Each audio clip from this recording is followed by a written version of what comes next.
Y cuando nosotros pensamos en la palabra servir, casi nunca vamos a pensar en la palabra ministro. Porque cuando a nosotros se nos viene la palabra ministro, inmediatamente nos ponemos a pensar en alguien que está en autoridad. En una persona que está por encima de los demás. No sé si ustedes se han dado cuenta. Uno habla del ministro de Colombia o de los ministros de Colombia. Uno dice es una persona importante, educada, debe hablar 2, 3 idiomas, alguien preparado. Cuando hablamos de ministros en la iglesia, de la misma manera. Pero la palabra ministro normalmente se traduce como siervo. Lo particular es que en el ámbito litúrgico, eclesiológico, se ha puesto como un título jerárquico. Y a la verdad, hay algo que meditar todos nosotros. Todos somos ministros. Ministros del reino de Dios, siervos del reino de Dios. Y es algo que nosotros tenemos que meditar. El apóstol Pablo nos quiere convencer de algo muy importante. ¿Saben qué es lo importante? Que ser cristiano no es ser religioso. ¿Sí me están comprendiendo? Ser cristiano no es ser una persona religiosa. Ser de fe no es ser religioso. Es ser coherentes. Es ser íntegros. Y la coherencia y la integridad es algo fundamental que nos debería llevar en la vida como un timón, entendiendo que el fin principal del hombre es glorificar a Dios y gozar de Él siempre. Porque a veces nosotros pensamos, voy a hacer un ejemplo, que yo me debo vestir de una manera para venir a la iglesia y de otra manera para estar en el mundo. Ahora, no estoy hablando de uniformes, porque hay uniformes. En los bancos las personas están uniformadas. En la policía, los miembros de este cuerpo policial, militar, de autoridad, están uniformados. Pasa lo mismo en el ejército, en la marina, en la aviación. Pasa lo mismo cuando uno entra a un tipo de fábrica o cuando uno entra a un lugar de construcción. Todos los ingenieros, todos los arquitectos llevan casco. Tienen que cumplir algunas normas de seguridad. Lo que yo trato de comunicarles hoy es que todos nosotros, si vamos a hablar de fe y vamos a hablar de que somos cristianos, tenemos que comprender y entender que debemos ser coherentes, íntegros. Pero coherentes ¿con quién? Con Dios. ¿Coherentes con quién? Con nuestra fe. Porque nosotros no nos disfrazamos para venir a la iglesia. O somos de Dios y nuestro corazón y nuestra vida es de Dios, o no la es. O yo estoy cómodo con los designios y la voluntad de Dios en la iglesia, en el hogar y en el Estado, o sencillamente estoy siendo incoherente. Y una persona incoherente es una persona que está sufriendo de algunas cosas que nosotros tenemos que meditar, de algún trastorno posiblemente. La Biblia denuncia mucho a aquellos que tienen doble ánimo. Hoy están que se sienten como los querubines con Dios y mañana se sienten que están en el infierno de la depresión, del desánimo. Y dice que no debemos ser de esa manera. Entonces, ser de fe no es ser religioso, es ser coherente. Y es como debemos hacer. Colosenses capítulo 3, versículos 12 al 14 dice: vestidos pues como escogidos de Dios. Algunos se visten como hijos de raperos, de futboleros, de basquetboleros, de pandilleros, de ñeros. Bueno, hay que traducir a los mexicanos, a los ecuatorianos, a los venezolanos, ¿qué significa la palabra ñero? Es personas que habitan en la calle y tienen una tribu urbana. Si se han dado cuenta, las personas que están sin padre, sin madre, que viven por lo general en la calle, tienen su propia cultura y su forma de hablar. Pero acá Pablo dice que el creyente debe vestirse como escogido. ¿Para quién se viste? El hombre y la mujer se viste para Dios, para agradar a Dios. Por eso nuestras ropas tienen que ser de esa manera. Y miren lo interesante que acá no está hablando solamente de ropa, está hablando del corazón. Dice, santos y amados, de entrañable misericordia, de benignidad, de carácter, mansedumbre, paciencia. ¿Qué significa esto? Nuestro carácter, nuestra forma de ser, nuestra forma de comportarse. Misericordiosos, señora, misericordiosos, benignos, humildes, mansos, pacientes. ¿Qué tal yo decirles que soy pastor y soy cristiano y que yo no me dejo de nadie? ¿Sería coherente? No. Que si alguien me viene a corregir, yo se me ponga en los pelos y le digo, no, pues estás hablando con el pastor, ¿qué te pasa? ¿Sería coherente con mi fe? No, no sería coherente, porque los pastores somos hombres que también estamos siendo santificados por Dios. Ostentamos una función dentro del cuerpo de Dios. Y acá dice que el escogido de Dios, el Hijo de Dios, se viste como escogido de Dios, santo, o sea, apartado del mundo, amado por Dios, de entrañable misericordia, o sea, frente a la ira, al castigo, a la venganza, que yo debo expresar antes. Misericordia. Misericordia. Benignidad, humildad, mansedumbre, paciencia. Acá viene la clave. Caminar en equipo. ¿Y por qué, pastor? El versículo 13 dice, soportándoos unos a otros.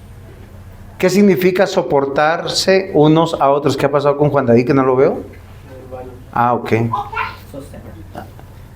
Soportándonos es sosteniéndonos unos a otros. ¿Por qué razón? Vuelvo al ejemplo del cuerpo. ¿Qué pasa si uno se lastima una mano? Coge con la otra mano y le dice, bruta, tonta, ¿cómo te dejaste? Alguna vez yo he visto que las personas cuando se golpean una mano, ¿qué hace todo el cuerpo?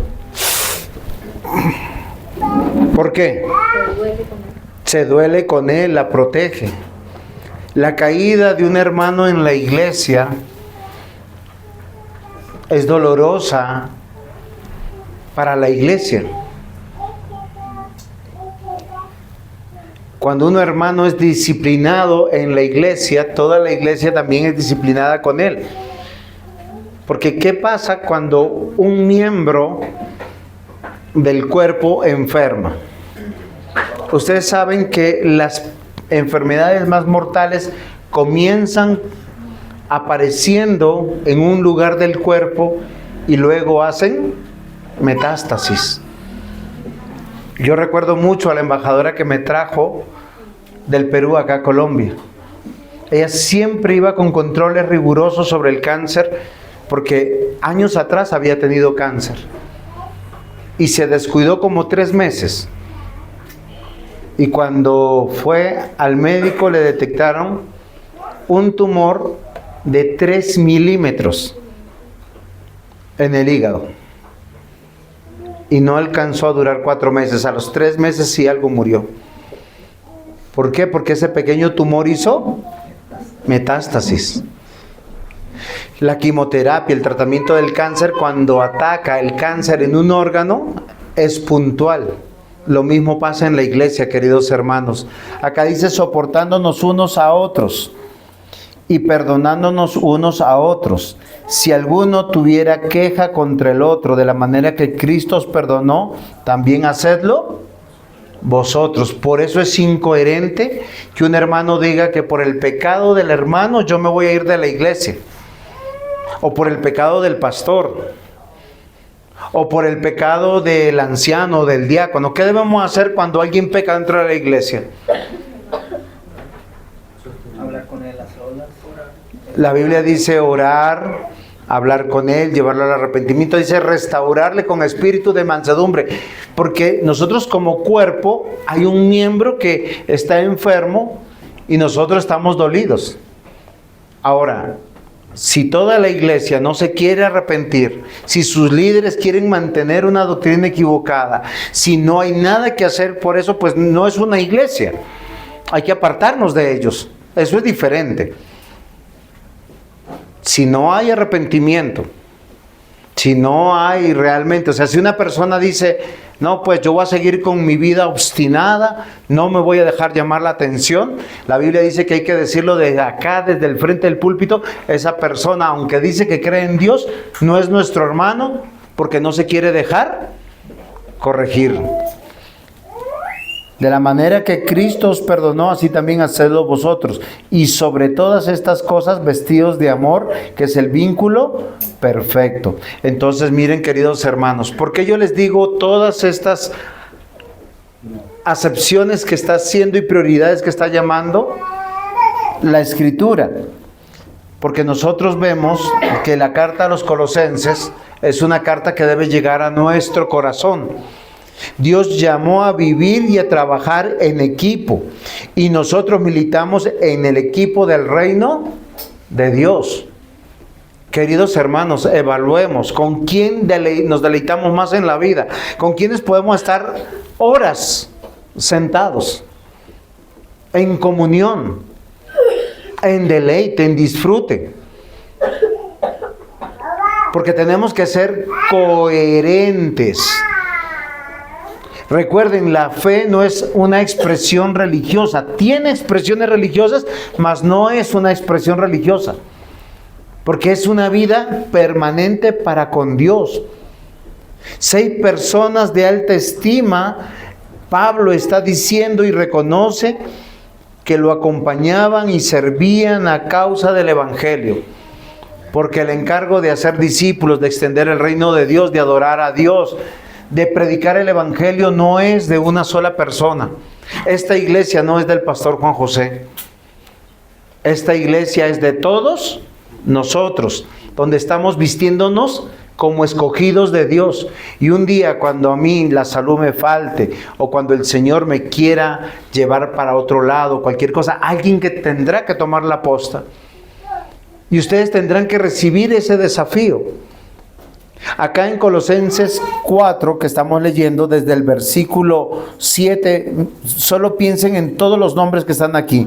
Todo lo que a mí se refiere os lo hará saber Tíquico, amado hermano y fiel ministro, consiervo en el Señor. ¿De quién estamos hablando? De Tíquico. Muy bien. El cual he enviado a vosotros para esto mismo, para que conozca lo que a vosotros se refiere conforme a vuestros corazones, con Onésimo, amado y fiel hermano, que es uno de vosotros. Todo lo que refiere, todo lo que acá pasa, os lo hará saber. Ahora, ¿quiénes van? Tíquico, Onésimo, ahora suma Aristarco, mi compañero de prisiones. Marcos, sobrino de Bernabé. Mire, van 1, 2, 3, 4, 5. Jesús, llamado el justo. Y a esta lista se va a sumar hoy Epafras. ¿Quién más se va a sumar? Lucas y Demas. Y yo les voy a decir algo que quiero llamar su atención. Acá hay muchos como Tíquico, Onésimo, Aristarco, Marcos, Jesús, Bernabé, Jesús el justo, ¿no? Bernabé, Epafras, Lucas, pero espero que no haya como ninguno como Demas.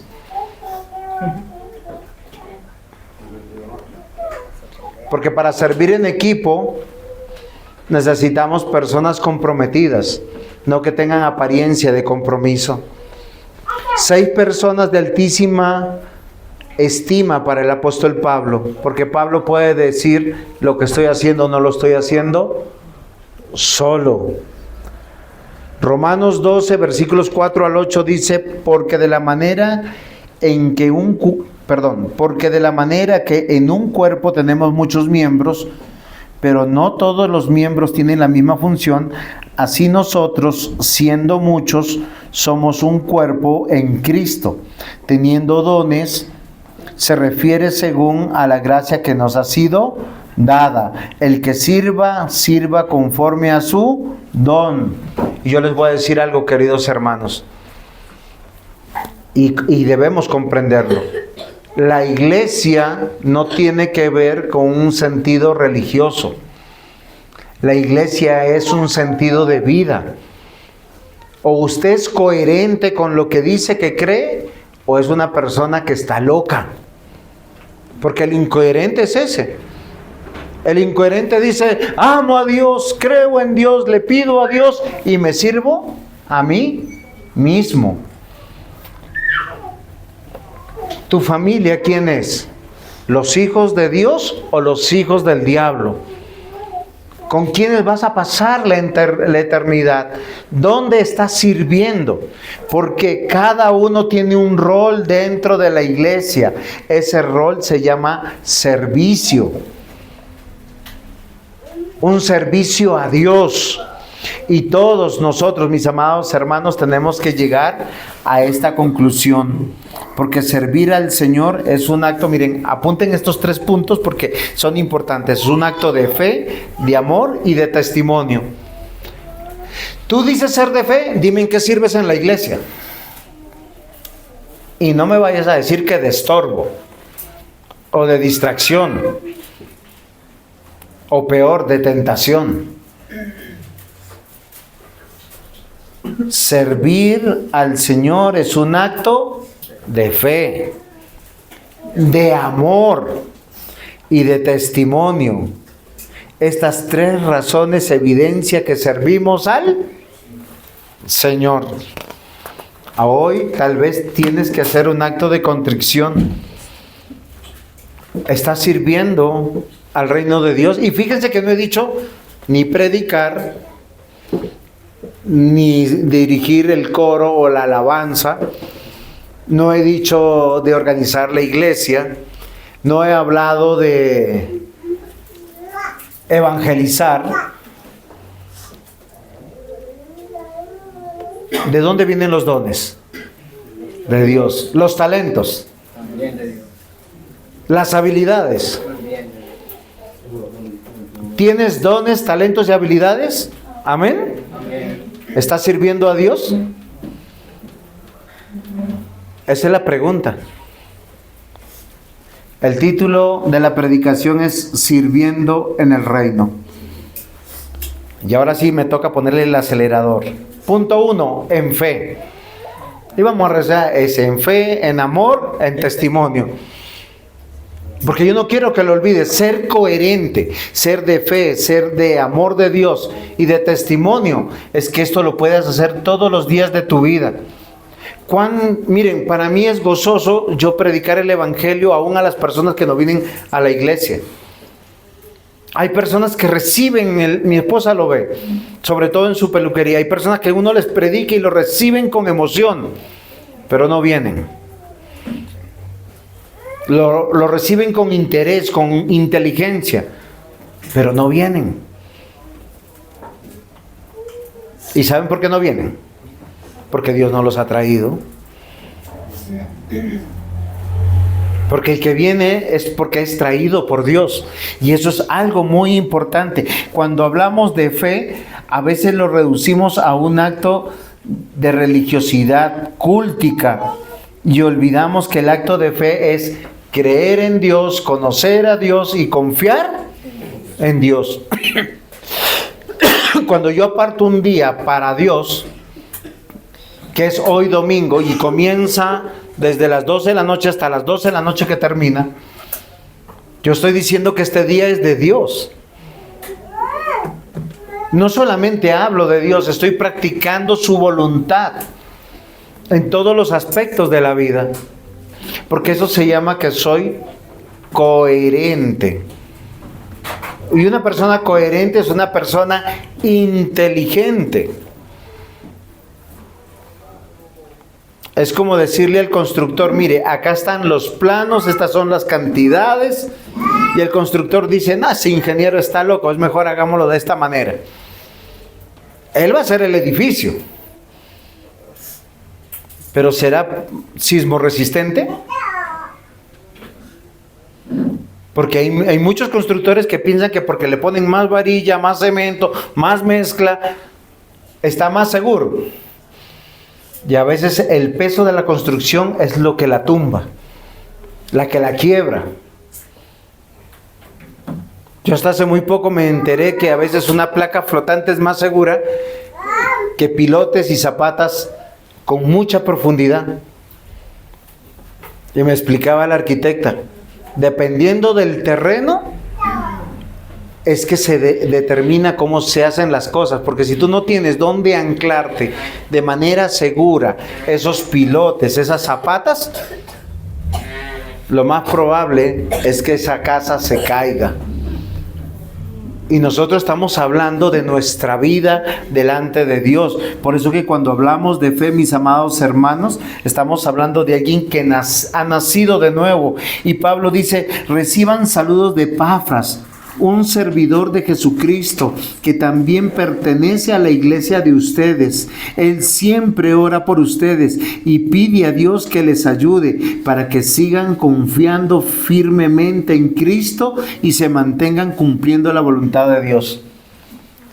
Les hago una pregunta, ¿ustedes se acuerdan de su iglesia entre semana? Acá hay un motivo, o solo están diciendo, ay Señor, mira mi proyecto de vida, mira mi economía, mira mi trabajo, mira mi salud. Porque a veces nos perdemos en el yo. Y el verdadero amor es estando orando unos por otros. Miren, Pablo andaba muy enfermo y estaba en la prisión. Y en todas sus cartas no hay una sola oración que él diga, oren por mi salud, ni oren para que yo salga de prisión. ¿Saben por qué pide oración? Para que tenga el valor de predicar de Cristo, para que tenga la sabiduría de predicar de Cristo, para que esté frente a los romanos, frente a los centuriones, frente a los soldados, pueda salvar vidas, encontrar a los perdidos, a los elegidos de Dios, a los escogidos de Dios. ¿Esa es la preocupación de sus vidas? ¿Usted quiere animar a otros a venir a la iglesia?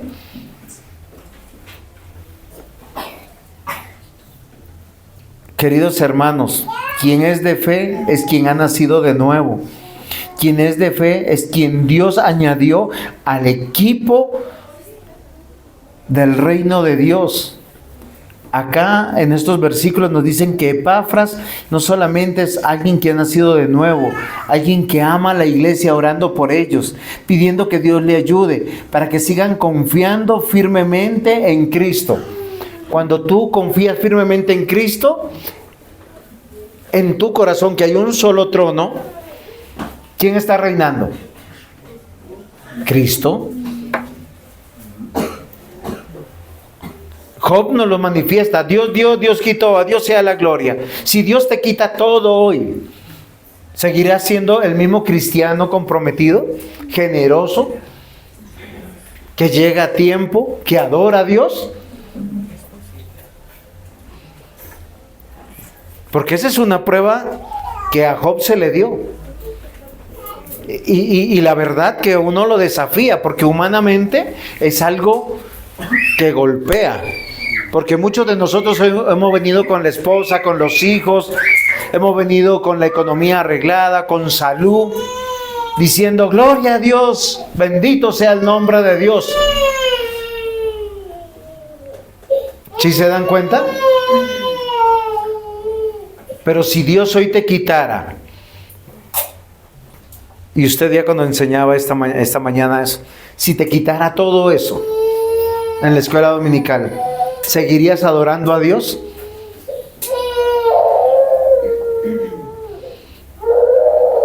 ¿Seguirías sirviéndole a Dios?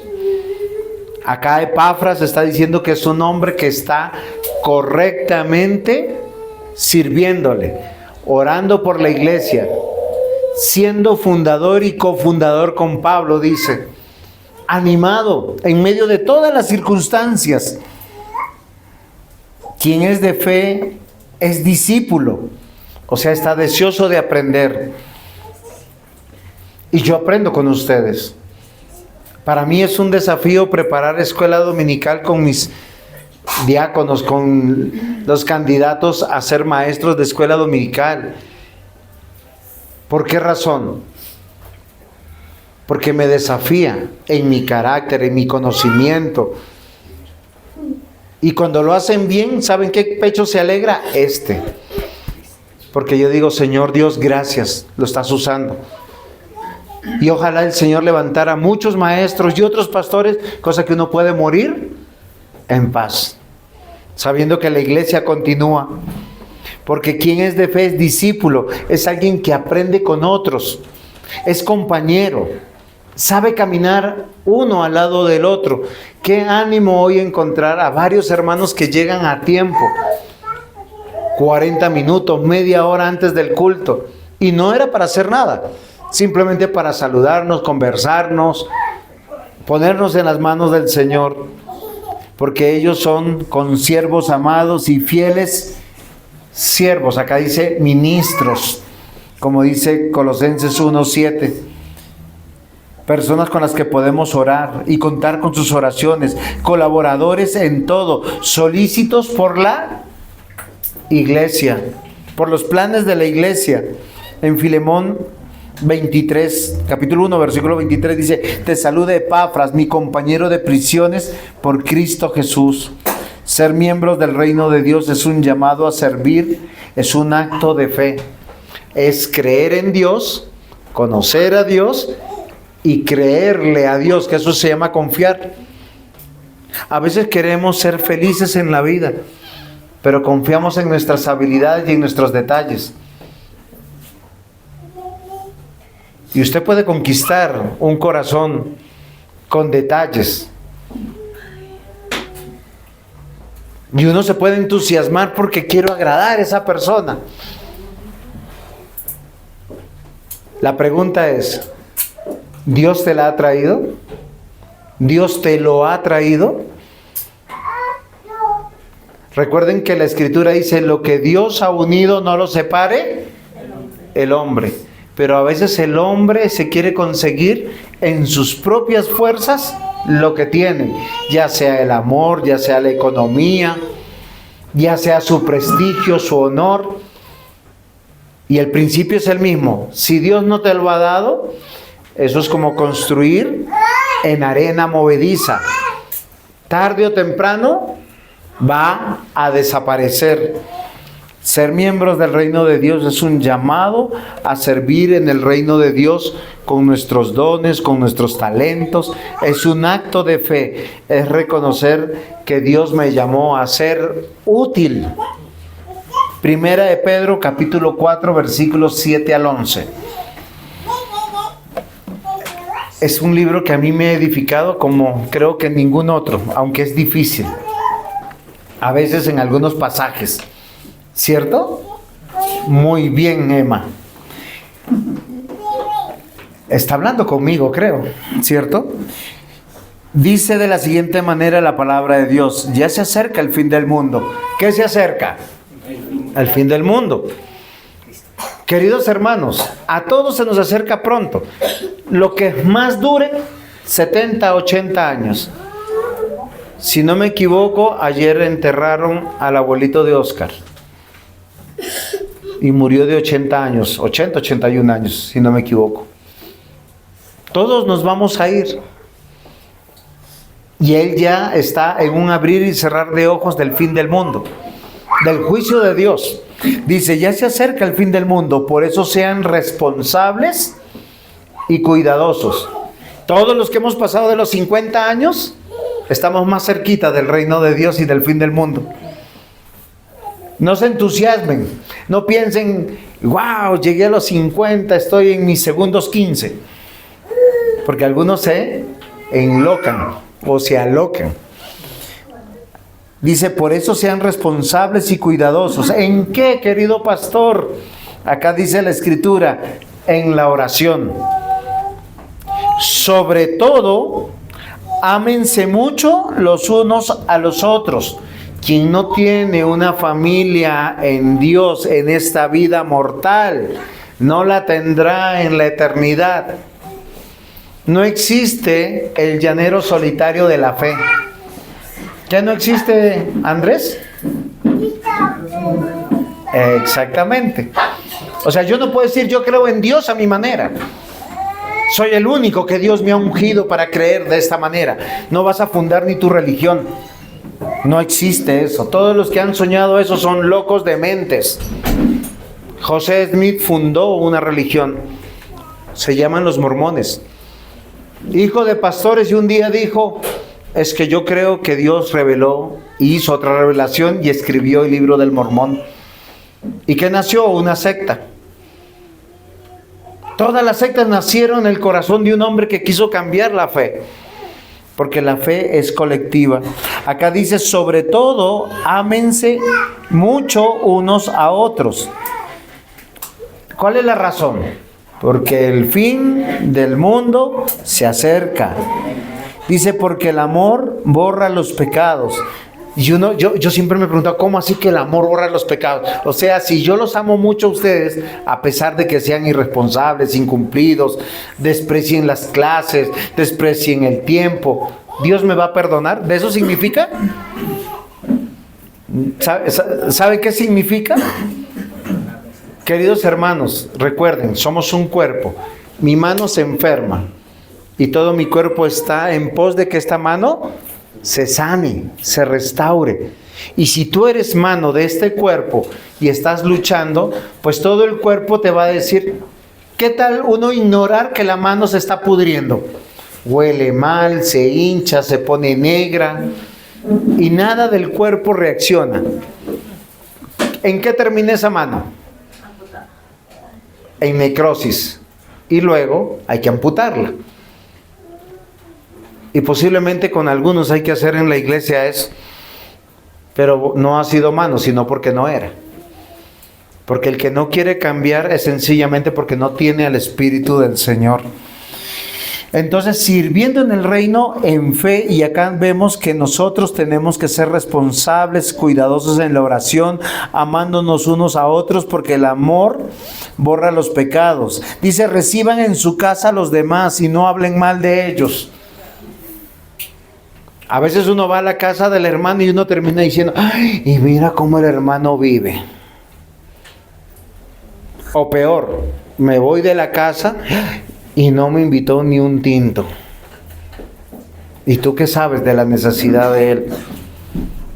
Dice, cada uno de ustedes han recibido de Dios alguna capacidad especial. Úsenla bien en el servicio de los demás. Si alguno sabe hablar bien, que anuncie el mensaje de Dios. Si alguno sabe cómo ayudar a los demás, que lo haga con la fuerza que Dios le da a hacerlo. De modo que todo lo que ustedes hagan servirá para que los demás alaben a Dios por medio de Cristo, que es maravilloso y poderoso para siempre. Porque la fe no es religión, la fe es vida. Sí nos damos cuenta. Servir en la iglesia, queridos hermanos, por lo tanto, es un acto de fe, de coherencia. Yo creo en Dios, conozco a Dios, por tanto confío en Dios. Y yo estoy al servicio de los demás, no estoy esperando que los demás estén al servicio mío. ¿Es tan hermoso estar preocupados de eso? Creer, conocer, confiar en nuestro Dios nos permite entender que somos discípulos en un equipo, que sostenemos la obra de Dios en equipo, que reconocemos el propósito de Dios en nuestra vida. Según de Corintios 12:15.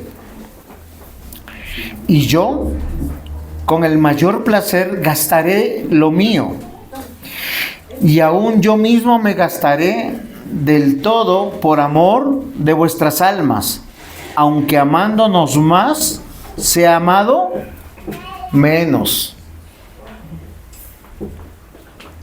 Y cuando leí este versículo yo quedé así como, Señor, explícame. Cuando uno se acerca a un hermano para corregirlo, ¿cómo se siente el hermano? Menos amado. Es que me llama la atención, entonces siempre es comparar con el mundo. Pero entonces, ¿cómo en el mundo si pasa esto, pasa lo otro? ¿Cómo a fulanito? Oiga, ustedes saben que al hijo que uno no corrige, por lo general es porque uno no lo ama o no lo quiere o no le interesa. ¿A quién uno corrige? Al que ama. Cuando yo corrijo en escuela dominical siempre le digo, no es por mí, es por Dios. Porque este púlpito es sagrado para Dios, no para mí. Y porque queremos edificar los corazones.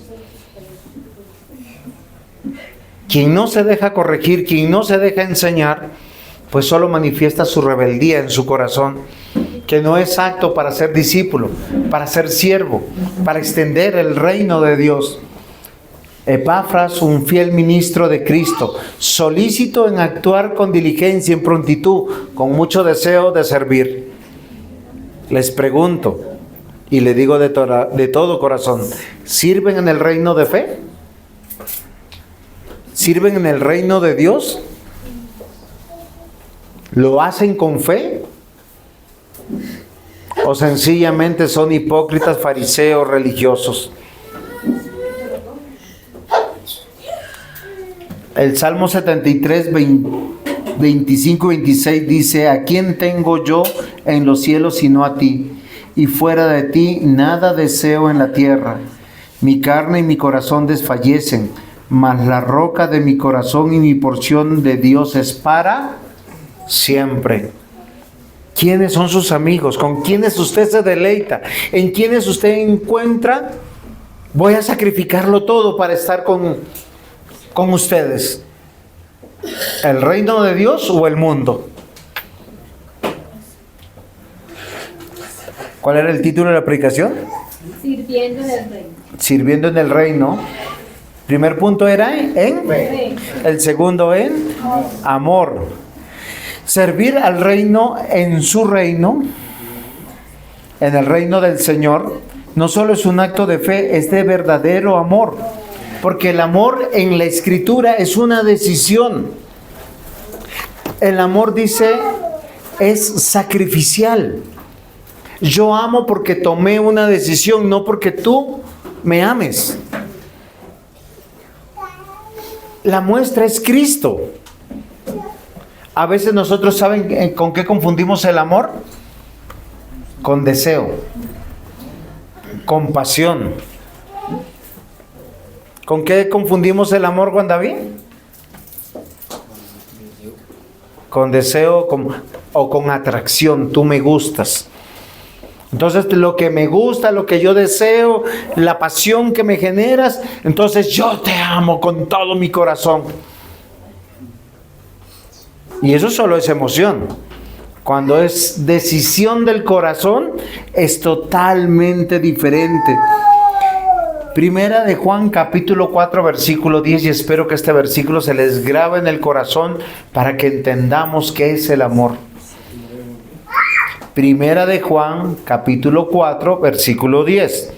Dice, en esto consiste el amor, no en que nosotros hayamos amado a Dios, sino que Él nos amó a nosotros y envió a su Hijo en propiciación por nuestros pecados. Y esto tiene una premisa. Cuando Dios me amó, yo no era amable. Voy a hacer un ejemplo. Yo fui a comprar una joya para mí y miré este anillo. Dije, uy, está bonito, me gusta. Pagué por él. ¿Por qué lo compré y por qué pagué por él? Porque me gusta, porque yo encontré algo hermoso en él.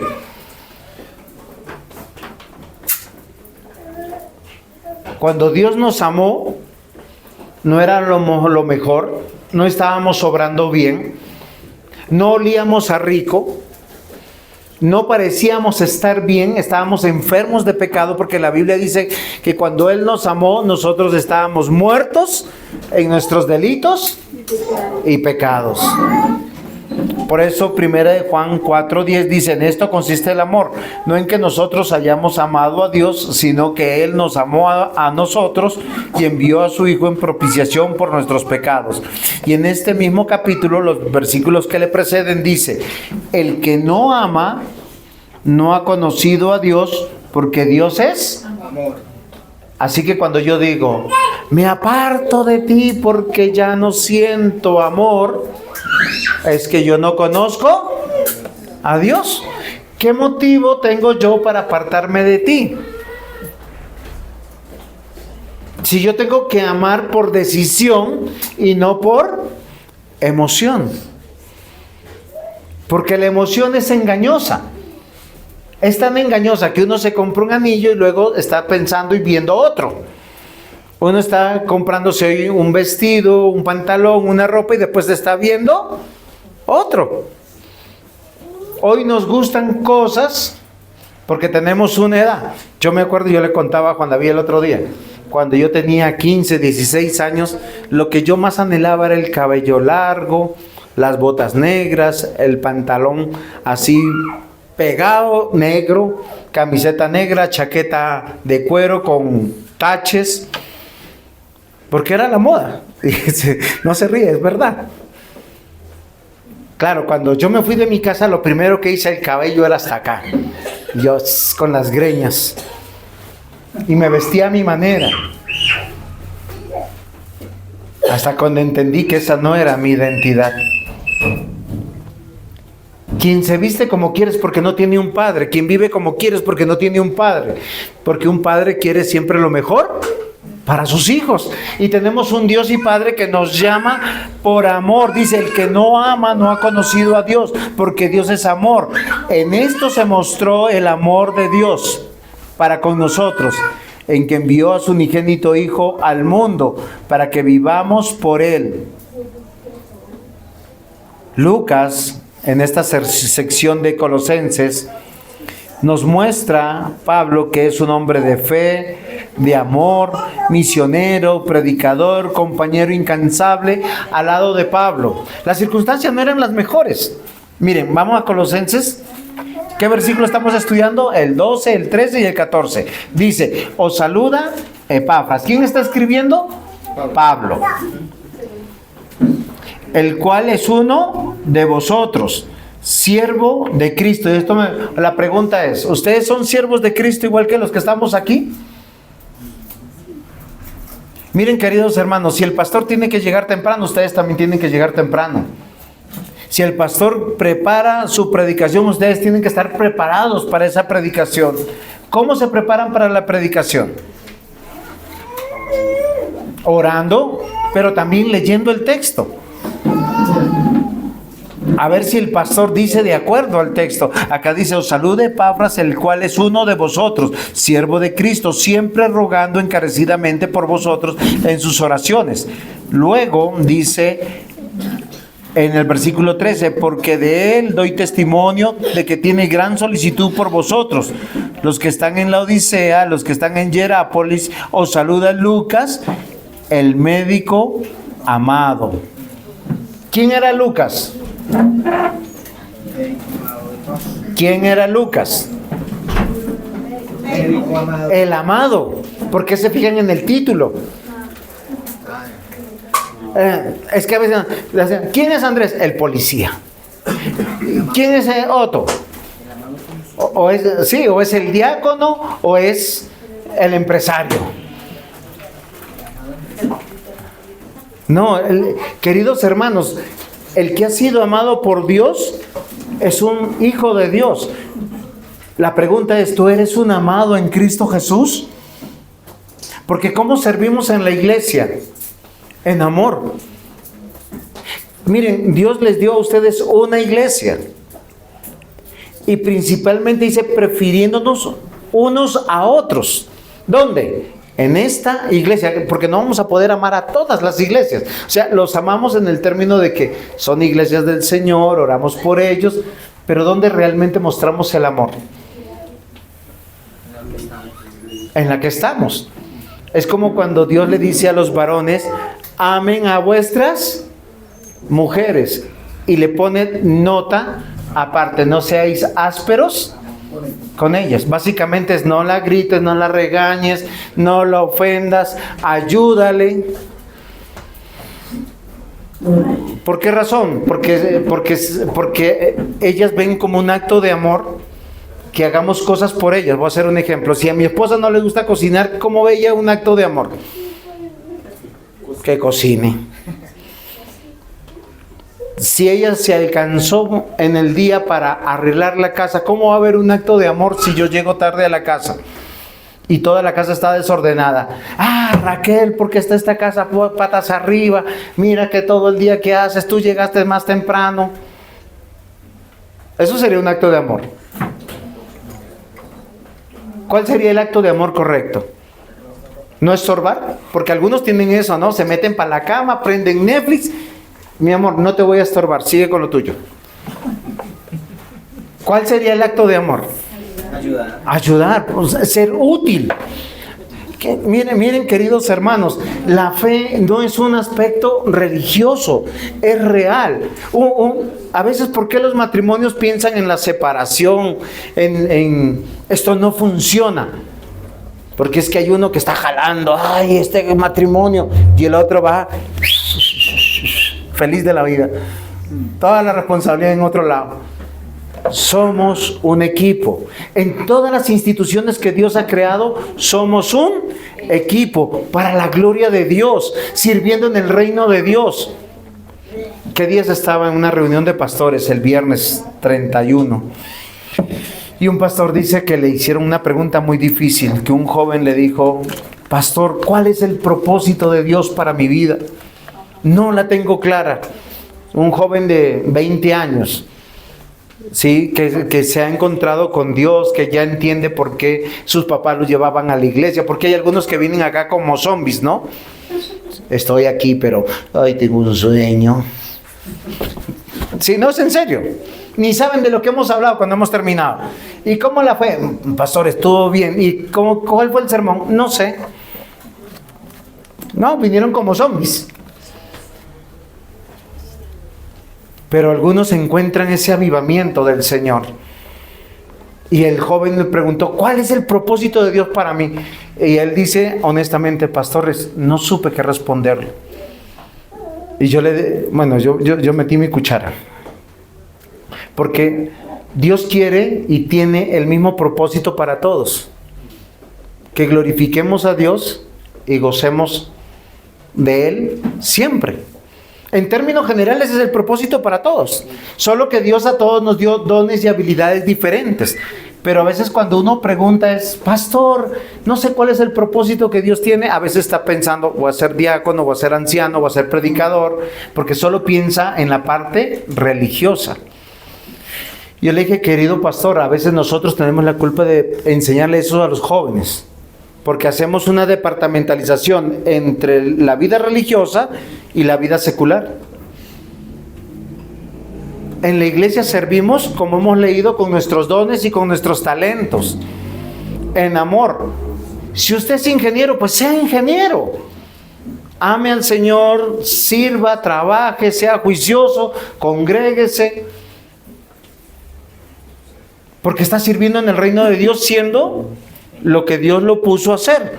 No todos somos pastores, no todos somos maestros, no todos somos ancianos, no todos somos evangelistas, no todos somos diáconos, no todos somos profesionales. Hay personas que son técnicos, que son empresarios, que son independientes. Pero lo que vayas a hacer, ¿Cuál es el fin principal del hombre? Glorificar a Dios y gozarnos. Ok. ¿Estás glorificando a Dios en tu casa como padre, como esposo? ¿En tu trabajo, en lo que tú estás haciendo? Lucas es un hombre de fe. ¿Y saben cómo glorificó a Dios? Él era Médico. el amado que era médico. Entonces, fíjense, ¿por qué él glorificó a Dios? Porque él cuidó de la salud de Pablo. Pablo era un hombre muy enfermizo. Y es algo que nosotros tenemos que considerar. Él glorificó a Dios, sirvió de las dos maneras. También fue escritor. ¿Quién escribió Lucas? Lucas. ¿Y quién escribió Hechos de los Apóstoles? Doctor. Lucas. ¿Por qué tenemos esos dos hermosos documentos? Porque Dios le dio dones y talentos a Lucas. Miren, queridos hermanos, servir en el reino de Dios con amor es lo que Dios te dio a hacer. Hazlo con amor, con entrega. Es una decisión. Porque el amor en el contexto bíblico se maneja de manera práctica, sacrificial. Al servir a Dios, servimos a los demás. Porque yo puedo ser pastor 7/24. Porque es una decisión. Si yo quisiera ser rico, posiblemente me pongo a trabajar en los dones y talentos que Dios me ha dado 7/24. Pero no pudiera hacer lo que yo hago ahora. Y no todos me necesitan al mismo tiempo y no podría hacer porque no soy omnipresente. Entonces tengo que sacar turnos y aparejar las cosas. Queridos hermanos, en Hechos 2, versículos 44 al 45 y 4 al 32, los primeros cristianos se preocupaban unos por otros en un acto de amor. Si todos habían comido, si todos tenían trabajo, era un servicio comunitario. Es bonito eso. Hermano, no tienes trabajo, yo te doy trabajo. ¿Y por qué puedo dar trabajo? Porque tengo empresa. Bueno, no tengo trabajo, no tengo empresa, pero te doy una recomendación. No tengo trabajo, no tengo empresa, no tengo recomendación que darte, pero tengo una canasta de pan, una ofrenda que darte. En Hechos 4, 36 al 37 dice aquí que José, a quien los apóstoles llamaron Bernabé, tenía un campo y lo vendió. Trajo el dinero y lo puso a los pies de los apóstoles. Se despojó de algo valioso por amor a la iglesia, porque vio una necesidad. Pero es algo que le pasó a José, no es un mandato para todos. Miren, queridos hermanos, cuando alguien tiene algo que puede bendecir al otro, eso es un acto de amor. Las viudas atendidas diariamente en Hechos de los Apóstoles es un amor en acción. Cuando Filemón recibió a Onésimo, perdonándole en la amistad con Pablo, es un acto de amor. Amar no es una emoción sentimental, efímera, menos pasional, es una decisión del corazón. Sobre todo en momentos difíciles, adversos, de persecución y de un acto de cárcel misma, como Pablo lo estaba experimentando. Cuando todo el mundo lo señalaba, Lucas, Epafras se fueron con él a la cárcel, porque sabían que era un hombre de Dios. ¿Cómo sabían que era un hombre de Dios? Porque caminaban con él. ¿Ustedes cómo saben que yo soy cristiano? ¿Solo porque vengo y predico?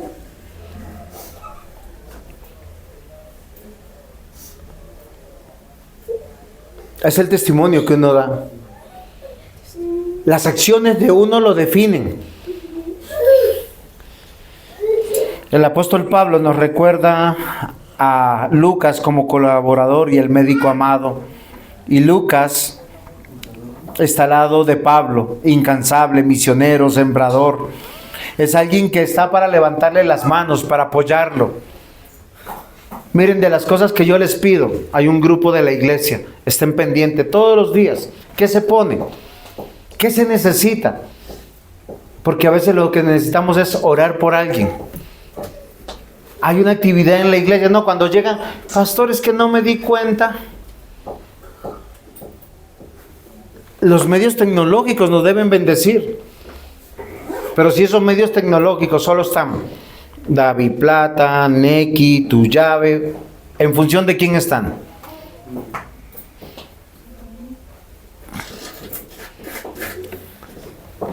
Seamos como Lucas, colaboradores incansables por Cristo, perseverar y no desanimarnos por ninguna circunstancia.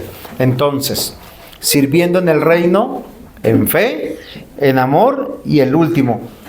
Creo que en 4 minutos no termino. En testimonio. Servir en la iglesia, queridos hermanos, no es solamente un acto de fe, un acto de amor. Porque tenemos que escoger, o estamos aquí o estamos con otros. No nos engañemos. Porque el otro día yo hablaba con alguien eso. Pero pastor, entonces ¿cómo fulano sí viajó con su familia?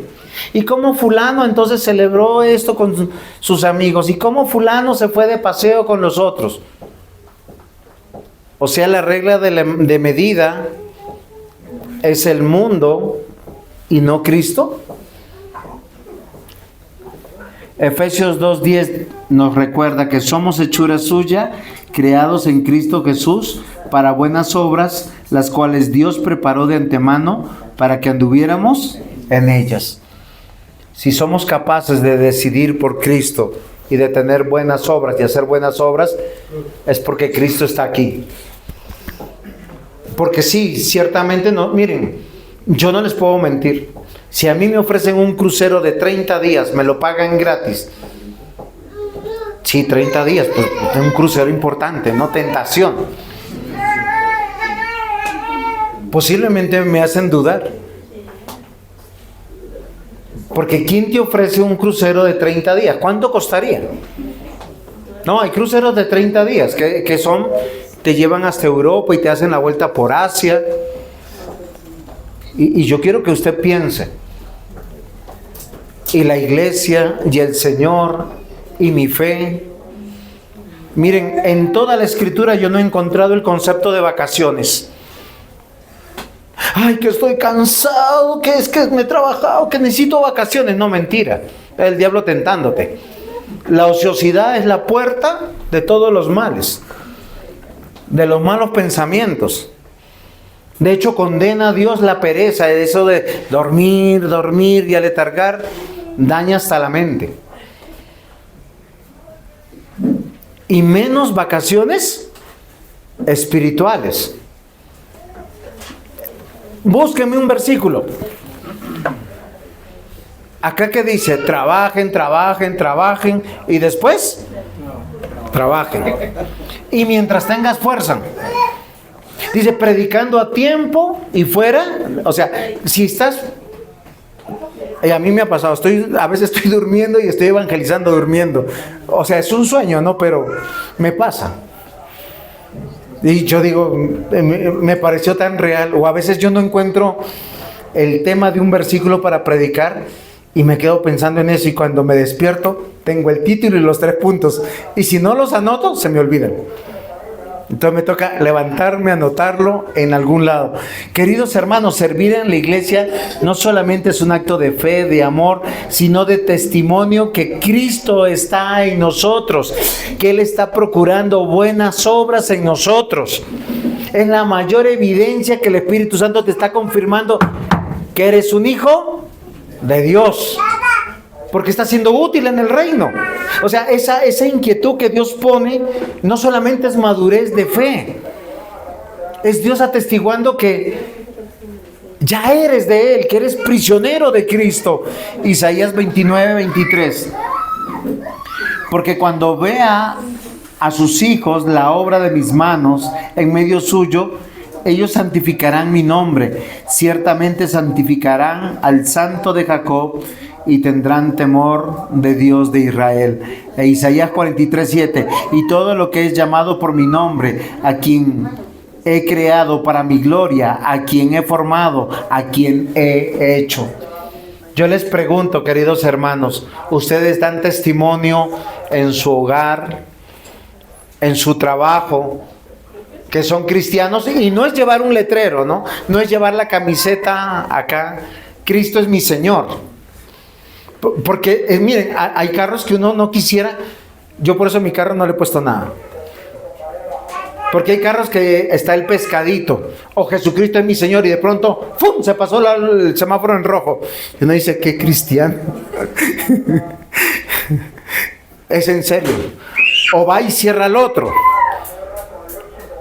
No, queridos hermanos, les pregunto, ¿ustedes son testimonio para otros de que están sirviendo en el reino de Dios o que son estorbo en el reino de Dios?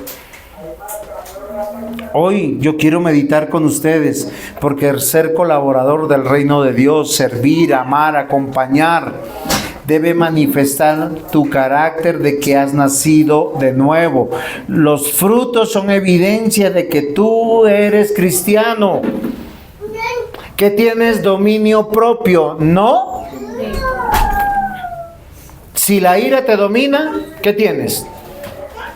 Dominio propio. Ayer un señor se bajó de un carro, se puso a pelear con el otro, su boquita, y Dios mío, y después sacó un puñal.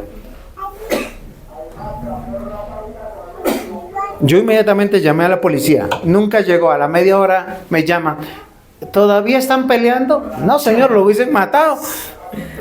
Es que la próxima teníamos otra urgencia. Y todo solo porque un carro le estorbaba al otro. Queridos hermanos,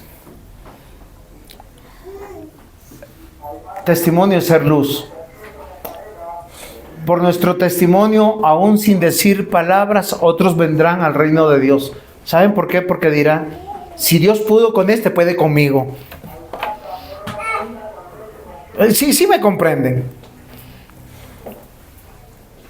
Este pasaje termina con una situación que no es muy clara aquí. Cuando leímos Colosenses capítulo 4, termina diciendo en los dos últimos versículos, dice, yo mismo he visto cómo Epafras se preocupa por ustedes y por los de la iglesia en Hierápolis y Laodicea. También les envía saludos Demas y el médico Lucas, a quien queremos mucho.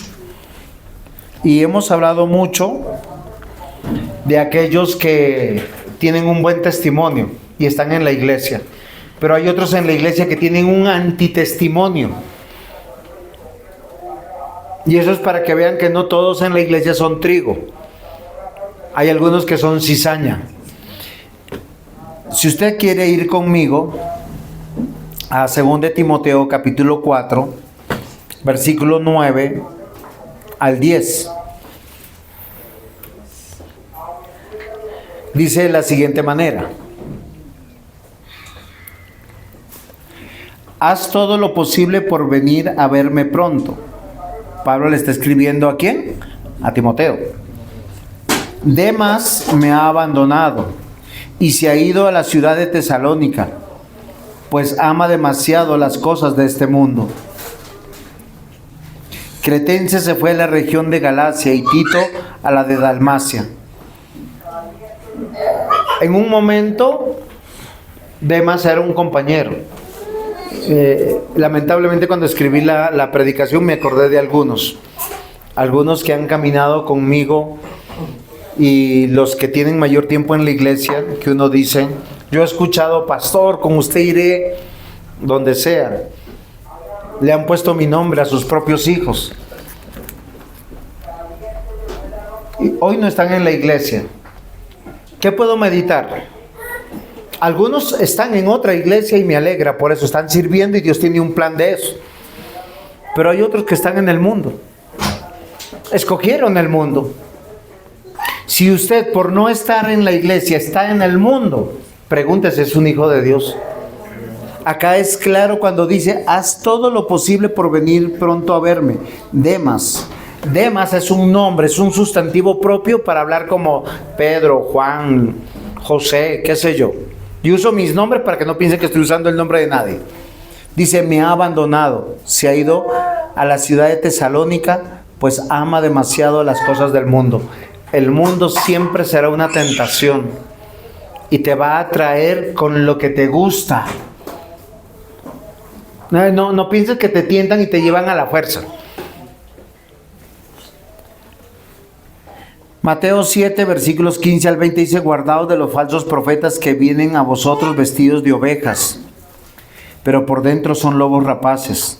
Por sus frutos los conoceréis.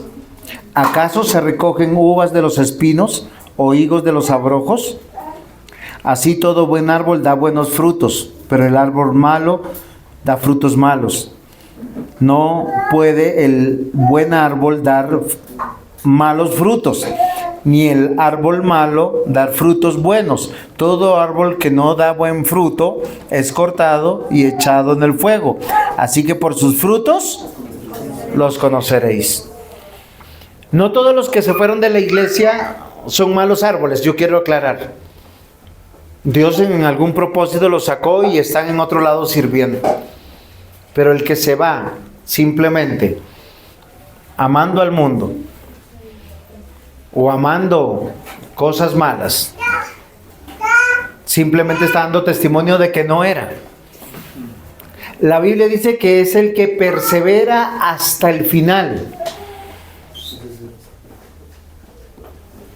Muchos estamos aquí en la iglesia convencidos que somos hijos de Dios. Y la Biblia dice que muchos morirán convencidos que son hijos de Dios. Señor, en tu nombre hicimos esto. Pero el Señor les dirá a muchos: yo no los conozco, apartados de mí, hacedores del mal, malditos al fuego eterno. ¿Por qué la advertencia? Hay muchos como Demas. Hay otros que va a nombrar la Escritura como Figelo y Hermógenes, que fueron compañeros y hoy no están, gracias a Dios, porque han amado al mundo, dan la espalda a la obra de Dios. Queridos hermanos, una evidencia de que uno no es hijo de Dios es que uno no puede congregarse fielmente, que uno no puede entender que el culto no tiene que ver conmigo. El culto es un sentido de humildad para Dios, donde yo digo: Señor, aquí está tu siervo.